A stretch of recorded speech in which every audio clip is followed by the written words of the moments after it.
Welcome to Hacking the Hustle. This is your host, Benjamin Sklar, and I'm very excited to have my friend Lio Slama on the podcast, the co-founder and CEO of AskNeo.io. How you doing, Leo? I'm good. How are you? Great to have you on Hacking the Hustle. Thank you. So, for those listening, I met Leo a few years ago in New York City, and he's from France, and I could immediately tell that he was a very cultural person, having learned that he's traveled the world, been to over 50 countries, and he went to Columbia for his master's degree, and he's had various startups, and I'm very interested to learn about what he's working on now and his startup journey. So let's kick it off, Leo. Tell us a little bit about your background and what you're working on today. Yeah, so I studied as an architect actually for buildings, not software architect. And so I had my first job in New York as an architect like 10 years ago. And then I became the head architect for the International Labor Organization. It was a big renovation, a $300 million project in Switzerland. So I moved to Switzerland. I was only 25 in the day, and so I had the opportunity to manage like a 20 people team and huge project. And after that, I started really building businesses. Had no idea about startups, let alone technology and software.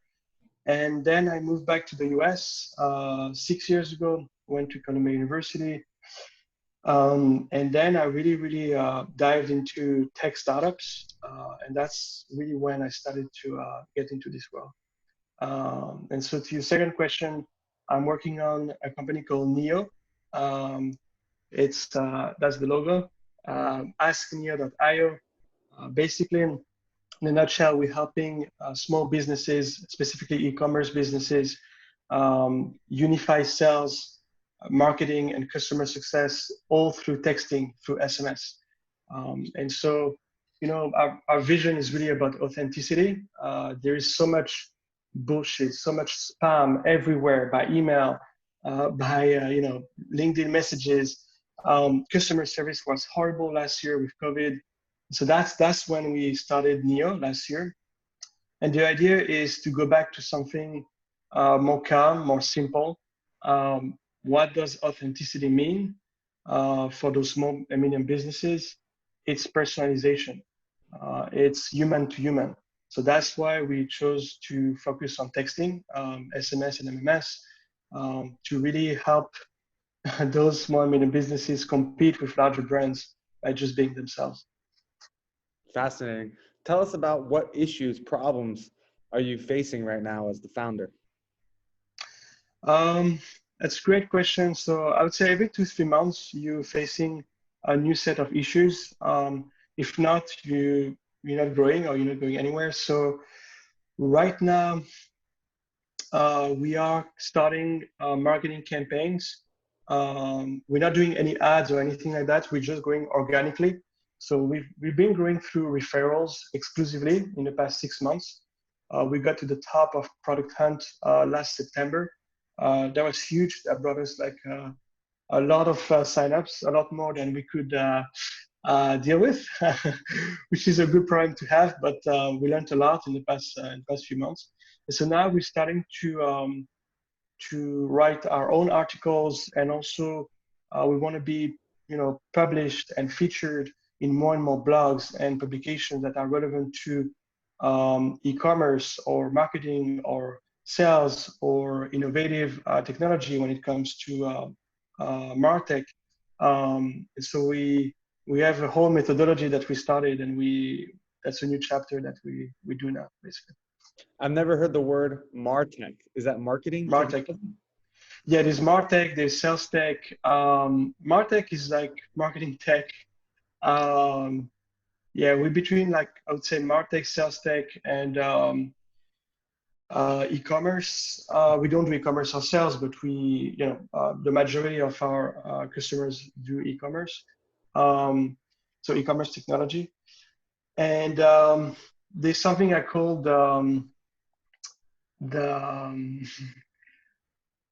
like, it's all about authenticity. Like, I call it like the authentic technology, where instead of giving a set of tools to companies to trick people or to see if they read your email or just to spam them at scale, like Mhm. spam your customers or your prospects. Like there is a new set of companies that are, you know, uh, appearing right now, that they're being creating right now since last year at least, to really go back to the basics. What is human-to-human connection?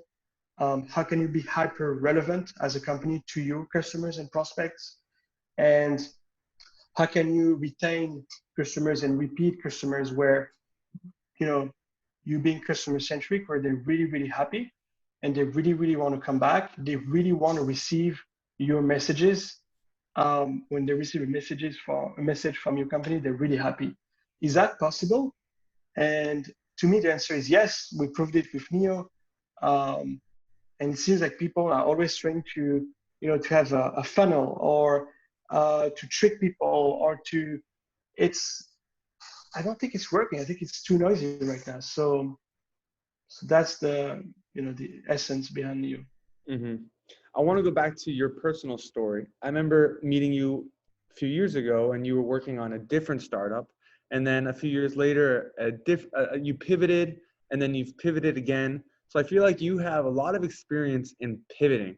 So if anyone's listening who has a startup and and things aren't working out very well, and they see another opportunity in the market, what's some insights that you can share and the lessons you've learned from pivoting? I'm going to be brutally honest with you and myself. And I'm sure a lot of other founders will say the same thing. Your first idea, even your first product, is not going to be the last. Um, can mean a lot of things, but it means mainly to me that you're learning by doing and by putting your product in the hands of your customers. And when you do that, you understand that that's not the product you have to do or the target you have to go after. In the first few years of my journey, like let's say 2017, 2018, I mainly focused on understanding what a software meant, like backend, front end. I had no idea. I focused on learning how to raise money and what it meant. I was just by myself with like different engineers. I was trying to find co-founders as well. And but I was doing what I knew what to do best, which is designing a product. Um, and so we had a few prototypes with engineers, and but it took me years, not months, years to get an MVP. Not to build an MVP, but to put the MVP in the hands of real customers. Mm-hmm. So by the end of 2018, we had a few beta customers with Square Plan. Back in the day, there was in the real estate space, property management space. Um, and then at the beginning of 2019, all of a sudden, we raised money. We won the Columbia Venture Competition. And then later in 2019, we went through the Techstars Accelerator here in New York. Those are the new mugs. Um, and and then during Techstars and after Techstars, I understood a lot of things. I understood that I knew how to build products by now. I knew how to hire and fire people. I knew how to pitch. I learned how to pitch. And there was a demo day in front of like hundreds of people on stage. But I realized that I really didn't know a lot about sales and marketing. Um, And so by March of 2020, last year, we started to really have interesting customers and bigger customers for SquarePlan. And it was in the real estate office and retail space. And so I was excited in February, March of last year. And then COVID hit. And honestly, that's the best thing that could ever happen to us because so we lost all of our customers last year. Not a fun moment Mm-hmm. because of COVID. And instead of waiting a few months, a lot of people told me, wait a few months because by June of 2020, July 2020, everything will get back to normal. And I was looking at the data from South Korea and China, etc. And I was like, no, I think it's going to last at least until next summer right now. Because I looked at the data from 1918, 1919 as well. Um, and I was like, no, that's going to last at least a year and a half with or without vaccines. Um, so we need to pivot now because everything in retail and especially office space is not going to go back to normal within years. And so, a bunch of my investors and mentors told me, listen, you do whatever you want, but I think you should wait a bit. And we did not wait. We pivoted immediately, starting April. It took us a good 6 months. I hired like 7 interns last summer to test a ton of things, a ton of different targets and channels, again, and pitches as well, through LinkedIn, through email, through in person, etc., etc., and everything remote, obviously. And then by the end of the summer, we launched on Product Hunt twice. The second time we got to the top. Um, but by the first time already, we gained paid customers. Um, and and so by, let's say, the end of last year, we had good customer base, paid customer base. We started to have a very robust product, very unique product as well. We're not just doing SMS marketing. We have a chatbot. We have a bunch of automation tools that are extremely relevant to our customers.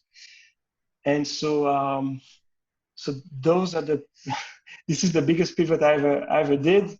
I have a bunch of mentors. They were like,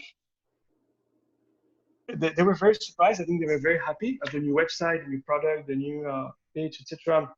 Of course, the results we had the results like in 3 months. We had more results in 3 months, more paid customers, more than in 3 years, because you learn. Mm-hmm. And so to conclude on this answer really is, I see many friends of mine who are trying to do startups. I try to help them. And I call that the 1 year mark, where you're going to try to do a startup for 1 year. Um, and then after 1 year, maybe 1 year and 2 months, you're either going to continue and understand you need to pivot or do something else, or, destroy the next glass ceiling, or you're going to go back to a regular job, 9 to 5 job, which is perfectly fine. There's nothing wrong with that. But it's something that I've seen over and over. And so it's kind of like the first year, you need to help yourself. No one can help you because, like, psychologically, I can help you, but like to build a first prototype or an MVP, it's like, if you're not an engineer, I was not an engineer. I learned how to code by myself by now a little bit, like, but I did the UX UI for Neo, etc. But like, you need to help yourself, and it's extremely hard. My first year, or even it took me years. It didn't take me 1 year to really get started, but that's the 1 year mark. Can you go through this 1 year mark? You can if you understand that you need to pivot, need to change,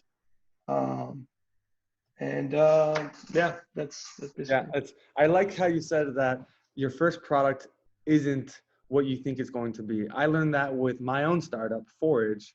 I thought Forage was going to blow up when we first released it, but then no one even used it. And we had to pivot and pivot again. And now I'm at the point where I'm graduating law school and I accepted a job at a law firm. And so I'm leaving the It's startup great. team and going to work at a firm that helps startups go public. But I still obviously have that desire to. I always wish Forge could have worked out, and I wish that Yeah. if I only approached it differently.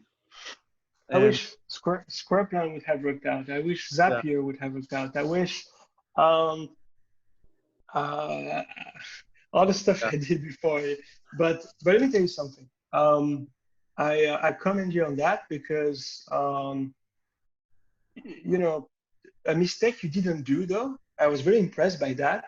I still don't know why you didn't do this mistake. Is that you you were very vulnerable. You had no problem like posting stuff about, oh, we had one customer this month, and it's nice to compare it to like the thousands of customers of my competitor. You were not scared of, yeah, putting yourself out there. Like it took me years to get to that point. So I was like, okay, you have a. Yeah, I was impressed, but I was like, okay. And a lot of first-time founders, they it's very difficult for them to be vulnerable, Mm-hmm. and it's also very difficult for them to articulate their ideas in a way that they're okay to take feedback from people. But a lot of first-time founders, I noticed, and that I did this mistake a lot. Um, they also like there's the vulnerability part, but there's Mm-hmm. also taking being coachable. Mm-hmm. Um, I was not coachable at all in like at the very beginning. Mm-hmm. Um, like when I say at all, it's just like I had the design of I'm not ashamed of it anymore, but I had the design of my little app, and I was just trying to convince potential co-founders or potential customers that that's what they had to use. Uh-huh. It's like it doesn't work like this. Like you don't do that, right? Like so yeah. Anyway, I think you did great. And the second thing I want to tell you about Forage and you know your journey is that I'm constantly recruiting people, interns or employees, whatever. And the first thing I see is if they try to build startups before or did side projects by themselves. Mm-hmm. And you can go to Harvard or Columbia or whatever. You can have 20 years experience, like it doesn't matter to me.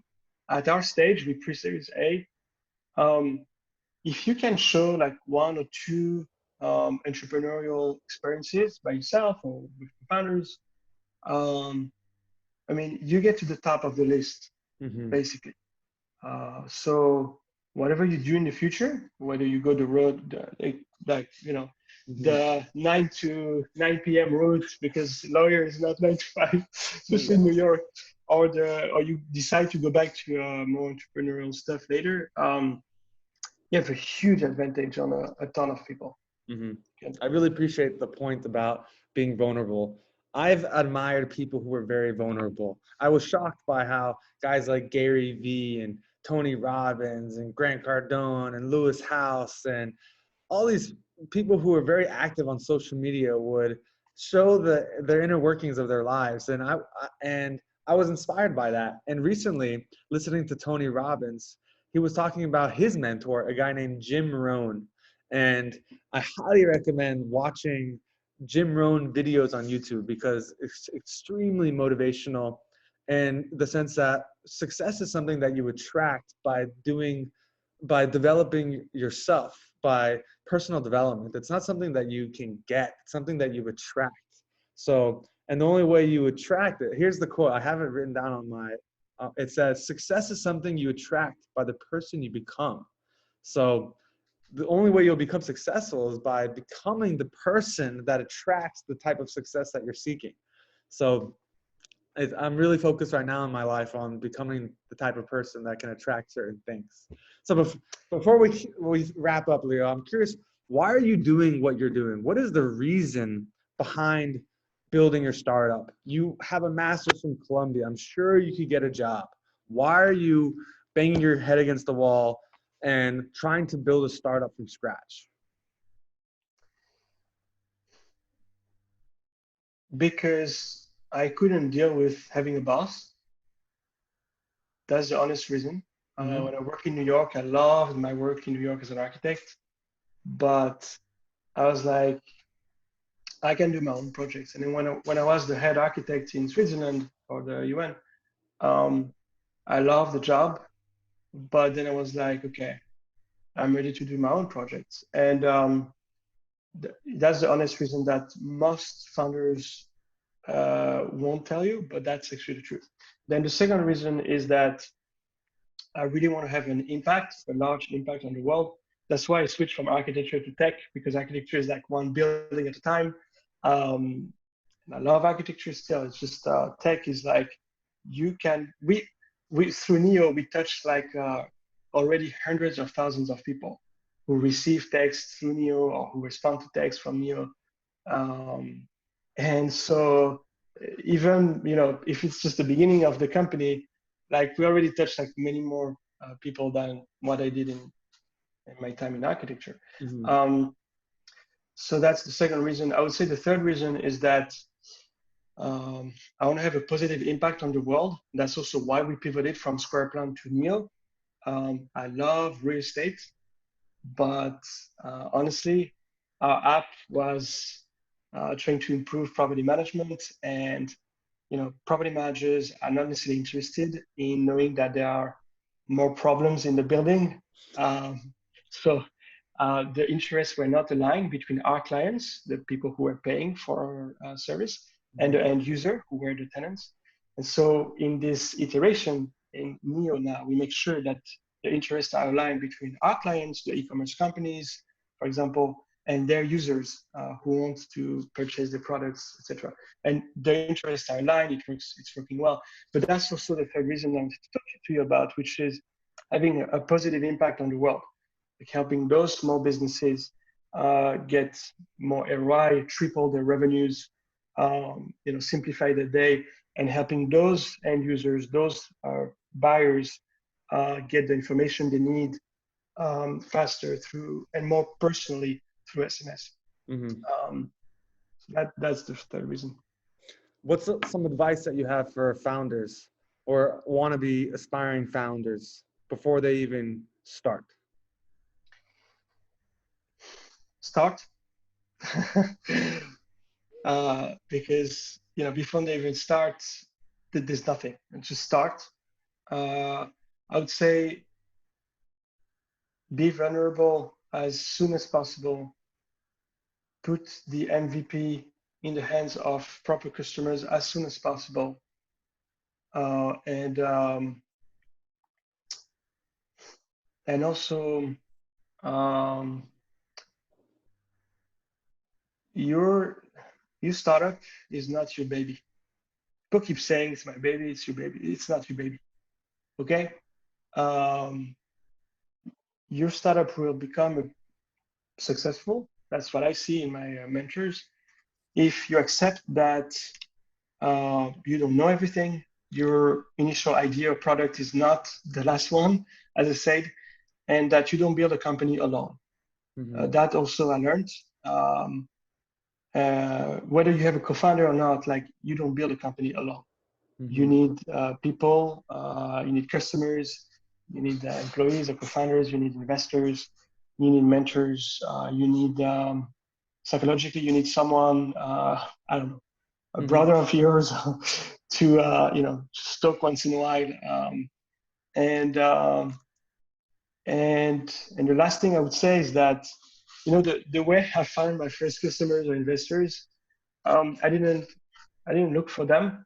What happened is that I was extremely vulnerable to some of my friends and family because I was just telling them all the shit that was happening or all the uncertainty that I had in mind or all the crazy stuff happening in 2017, 2018, etc. And by 2019, when I tried to raise money, a bunch of friends and family told me, "Okay, I'd like to invest," and I was like, "It's like what? What did you just say?" And they were like, "Yeah, I'd like to invest," and I was like, "What the fuck are you talking about? Like, I told you all the shit, all the craziness, all the," and they were like, "No, but I think that's interesting. I think there's a market. I think there's clearly an opportunity here." They saw that I was, hustling and I was working my ass off, etc. And I was like, "But I don't understand. Like, I told you all this shit. Like, you basically see like," and they were like, "Yeah, but like, I want to invest." And I'm like, but why?" And it took me weeks to understand that vulnerability is not just asking for help or being transparent with your life or anything like that.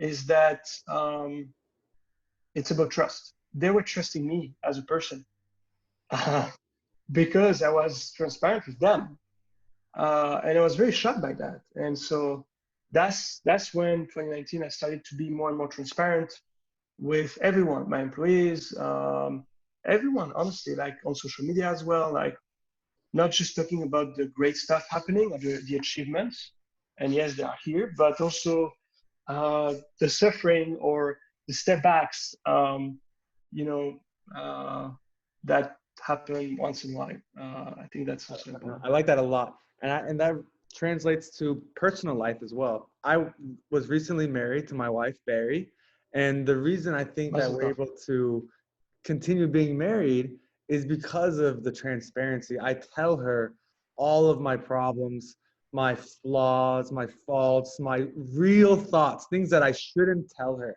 And by telling her the things that I shouldn't tell her, that you'd be shocked that I shared, I really feel like I get to be my true self. And I think that's what enables me to be comfortable and continue having the relationship. So it applies both in startup life and in personal life. So Leo, before I let you go, because we're almost at the 30-minute mark, my signature question is, if there was one thing you could do to improve this world, what would you do and why?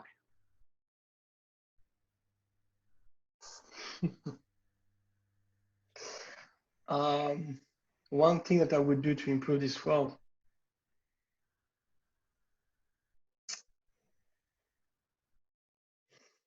Listen, it's completely unrelated. Um, it's completely unrelated. I grew up in France and I was hiding in France. I was hiding that I am Jewish um, to avoid anti-Semitism because there was a wave of anti-Semitism at the beginning of the 2000s. And of course, it did not make anti-Semitism go away. On the contrary, um, I became more of a prey at school. I got physically attacked. I got verbally attacked at school and outside school when I was 11, 12. And I was even trying to make a distinction between Israelis and Jewish people, like saying, I'm not Israeli, I'm just Jewish, I'm not responsible for whatever's happening in the Middle East. I did all the mistakes possible as a Jewish individual in France, growing up in France. And in the government and the school leadership, they were condemning anti-Semitism, but they were saying that, Jews should get along with Arabs. And at this stage, I was like, wait, I have a bunch of Arab friends at school. I have no problem with them. Also, I'm a Sephardic Jew. My parents are from Morocco and Tunisia. Like, I'm not saying it was, perfect every day, but like they always tell me like the amazing stories living there, etc. They lived there for centuries, my family. So I never bought this narrative of like, Jews against Arabs or Muslims against Jews. Um, and when I arrived to America, growing up in Europe, I understood when I arrived here that there was another set of problems with, you know, racism, etc. It's another country, it's another. And recently, in the past few years, there is a wave of anti-Semitism in the U.S. And in New York. I mean, the number one hate crime in America last year was against Jewish people in New York State. 43% of hate crimes are all against Jewish people. Number one. Um, and so instead of hiding, uh, I started to do Krav Maga. Instead of shutting up, shutting off, I started to go to APAC years ago, and I started to speak out. So if there's one thing that I would do to, have a little more positivity in the world is, and one advice I would give people, not just Jewish people, but anyone who's, suffering discriminations or racism or anti-Semitism is, first of all, do not hide, because that's not going to make discrimination or anti-Semitism go away. Do not hide. Second of all, speak up, speak out. Third of all, third, um, be prepared, whatever that means. People are attacking Jews physically, hate crimes, right? On the streets of New York and LA and Miami. Um, be prepared. Know how to recognize your surroundings. Learn Krav Maga or another self-defense. but be prepared, and um, and speak up. Um, I hanged an American and an Israeli flag from my window recently. You can see it if you're around Wall Street. You can see it from Wall Street actually. Like I would end with that. The time of the Jewish people hiding or trying to keep a low profile or trying to be like tolerated by the main population of their host country is over. This time is over. Okay, wherever we are in Israel or outside of Israel, we're gonna not hide. We're not gonna keep a low profile, and we're gonna speak out, and we're gonna be prepared. The times of the Jewish people trying to be accepted by their, the majority population, like it's over. It's not like that anymore. It's over. And that's something that Jewish people have to understand and realize and accept. Um, and that's something that the world has to accept as well. Those times are over. There won't be any Inquisition anymore, Holocaust, pogroms, like those times are over. We got enough. That's what I had to say.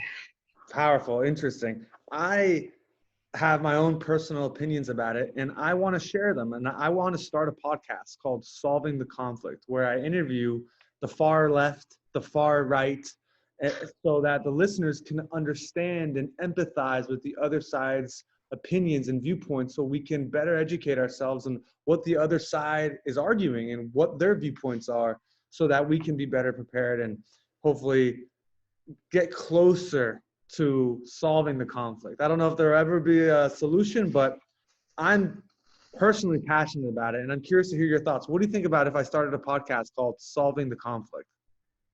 I think that sounds great. Something I understood growing up in Europe. I traveled to 54 countries, but I traveled to like Qatar, Emirates, Malaysia, Egypt, like years ago, before the Abraham Accords. Um, Morocco and Tunisia, of course, with my family. Um, Let me tell you something. There is a silent majority in the world, in the US, everywhere, a silent majority that think like you and me. They just want peace. They want to have fun with everyone. They don't want to. If you start to a podcast with like the far left or the far right, the problem is that like it seems like today, indeed, the media, even the social media, is just occupied by the far right and the far left. And guess what? It seems like it, and it might be true. But the majority of American people, European people, Middle Eastern people, they are not on the far left, they are not on the far right. They are what I call the silent majority. It's probably more than 90% of the people who you can talk to. They are still sane and healthy in the mind. They don't want to, kill Jews, or they don't want to storm the Capitol, or they just want to. They have the same type of aspirations as you have. They have the same types of dreams as you have, and everyone is compatible at the end of the day. There is a podcast I did a year ago with Imam Shalgumi of France. He lives in Dubai now. He's a true friend of Israel. He's amazing. He's great. There are a few videos on my social media. He came to APAC with the first delegation of the Emirates last year in February, March in Washington, D.C. And yeah, there's also an article I wrote about. I was younger when I flew from the Emirates to South Korea, where on the flight there was. You should read this article. I'll send it to you. Maybe we can put a link. Where I was keeping kosher. I keep kosher, so on the flight there was this guy who was sitting next to me, and he had a halal meal. He was clearly a devoted Muslim, and I had a kosher meal on Emirates, and he was extremely angry and extremely nervous, and I thought he was about to beat me or something. And the truth is, I explained it better in the article, but long story short, he turned to me in the middle of the long haul flight, And he asked me, you probably asking himself why I'm so nervous and angry, right? I was like, oh shit. Oh shit. I was like, yeah, actually, because he was really like moving and stuff. And then he told me his life story and why he was flying. And he was like, oh wow, it's nothing to do with me or my me or whatever. You should read this article if you want to know why. But but yeah, there's a silent majority out there that's that don't want to hear the far left or the far right anymore. They don't want to deal with it. They don't want to have to talk about it. Um, they just want to go back to normal. Um, yeah. Very interesting. I'm happy you shared your opinion, and it was great to talk about something besides startup life. But it was good to talk about Israel, the Israeli-Palestinian conflict, anti-Semitism, what's going on in the world, in the Jewish world. So, Leo, thank you very much. Tu es très intelligent, très fort. Merci beaucoup, mon frère. Je pense que parler français est très important aujourd'hui. Wow. Did you prepare that? That was No, I perfect. don't. When I was in That New was York, great. merci, merci. I know a little French. That's amazing, man. Thank you. Congrats. Thank you. That was impressive. I was like, why is speaking French Yeah. now? All right, I'm gonna Thank you. stop recording. Bye.